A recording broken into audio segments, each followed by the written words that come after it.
ବୈଦିକ ଜ୍ୟୋତିଷଶାସ୍ତ୍ରରେ ପ୍ରତ୍ୟେକ ଗ୍ରହ ଏକ ନିର୍ଦ୍ଦିଷ୍ଟ ସମୟରେ ରାଶି ପରିବର୍ତ୍ତନ କରିଥାନ୍ତି। ଏହି କ୍ରମରେ ନ୍ୟାୟର ଦେବତା ଶନିଦେବ 17 ଏପ୍ରିଲ ଦିନ ଉତ୍ତର ଭାଦ୍ରପଦ ନକ୍ଷତ୍ରକୁ ଚଳନ କରିଛନ୍ତି ଏବଂ ନକ୍ଷତ୍ରରେ ଭାଦ୍ର ଶନି 17 ମେ ପର୍ଯ୍ୟନ୍ତ ରହିଛନ୍ତି। ତେବେ ଶନିଙ୍କର ଏହି ନକ୍ଷତ୍ର ପରିବର୍ତ୍ତନ କିଛି ରାଶିଙ୍କ ପାଇଁ ବିପଦ ଡାକି ଆଣିବ। ସେମାନଙ୍କୁ ଏହି ସମୟ ମଧ୍ୟରେ ସତର୍କ ରହିବାକୁ ପଡ଼ିବ।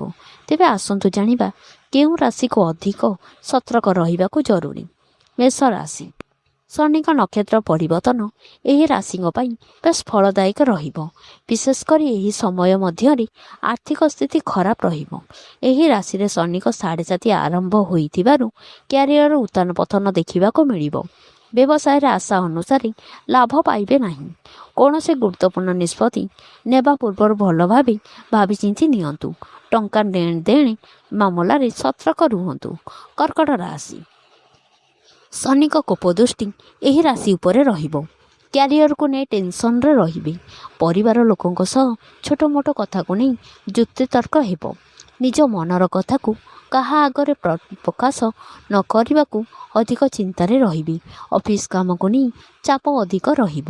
ନିଜ ଭାଷାକୁ ନିୟନ୍ତ୍ରଣ ରଖନ୍ତୁ। ଏହି ସମୟରେ ଶାନ୍ତ ରହିବାକୁ ଚେଷ୍ଟା କରନ୍ତୁ। ମେଡ଼ିକାଲ ଜନିତ ଖର୍ଚ୍ଚ ବଢ଼ିପାରେ। ତୁଳା ରାଶି। ଶନିଙ୍କ କୋପ ଦୃଷ୍ଟି ଏହି ରାଶିଙ୍କୁ ବିପଦରେ ପକାଇବ। କର୍ମକ୍ଷେତ୍ରରେ ବିବାଦ ଦେଖାଦେଇପାରେ। ପ୍ରତ୍ୟେକ କାର୍ଯ୍ୟରେ ଅସଫଳତା ପାଇବେ। କଠିନ ପରିଶ୍ରମର ଫଳ ମିଳିବ ନାହିଁ। ବ୍ୟବସାୟରେ କ୍ଷତି ସହିବେ। ସ୍ୱାସ୍ଥ୍ୟ ସମସ୍ୟା ଦେଖାଦେବ। ନିଜ ସାଥୀଙ୍କ ସହ ମୁହାଁମୁହିଁ ପରିସ୍ଥିତି ସୃଷ୍ଟି ହେବ।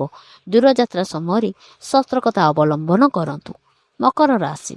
ମକର ରାଶିକୁ ଶନି ପୁଣି ଥରେ ସମସ୍ୟାରେ ପକାଇବେ। ଆୟ ଅପେକ୍ଷା ବ୍ୟୟ ଅଧିକ ହେବ। କର୍ମକ୍ଷେତ୍ରରେ ସହକର୍ମୀ ଓ ବରିଷ୍ଠ ଅଧିକାରୀଙ୍କ ସହ ବିବାଦ ଦେଖାଦେବ। ଆଳସ୍ୟ ଦୂର କରିବା ସମୟ କାର୍ଯ୍ୟ କରିବା ଭଲ ହେବ। ପିତାମାତାଙ୍କ ସ୍ୱାସ୍ଥ୍ୟକୁ ନେଇ ଟେନସନରେ ରହିବେ। କୌଣସି ସ୍ଥାନରେ ଏହି ସମୟରେ ଟଙ୍କା ବିନିଯୋଗ କରନ୍ତୁ ନାହିଁ, ନଚେତ୍ ବୁଡ଼ିଯିବ। ସ୍ୱାସ୍ଥ୍ୟ ସମସ୍ୟା ଦେଖାଦେଇପାରେ।